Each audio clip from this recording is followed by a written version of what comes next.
Welcome to face master com. யாரை பற்றி பார்க்க போகிறோம்னா, அதிமுகவில் பார்த்தீங்கன்னா அந்த கள ஆய்வில் எல்லா இடத்துலையும் பார்த்தீங்கன்னா மிகப்பெரிய எதிர்ப்பு, அடிதடி அந்த மாதிரிலாம் முடிஞ்சிடுச்சு. யாருமே பேசக்கூடான்ற மாதிரி பார்த்தீங்கன்னா சொல்லும் போது தான் அந்த அடிதடியே நடக்குது. இப்போ கள ஆய்வுன்றதே பார்த்தீங்கன்னா எல்லாட்டையும் ஆய்வு கேட்குறது தான். ரொம்ப நாளாக பார்த்தீங்கன்னா ஒரு விஷயத்தையே சொல்லிட்டு இருந்தார் எடப்பாடி பழனிசாமி.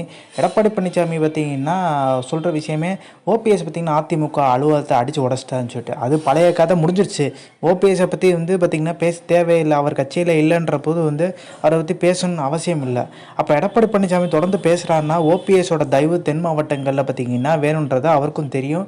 ஓபிஎஸோட ஆதரவாளர்கள் பார்த்தீங்கன்னா அடர்த்தியாக தென் மாவட்டங்கள் இருக்காங்க. தென் மாவட்ட தோல்விக்கே பார்த்தீங்கன்னா ஓபிஎஸும் பார்த்தீங்கன்னா ஒரு விஷயமாக தான் பார்க்கப்படுது. அப்போ ஓபிஎஸ் தான் ஜெயிக்க முடியும்.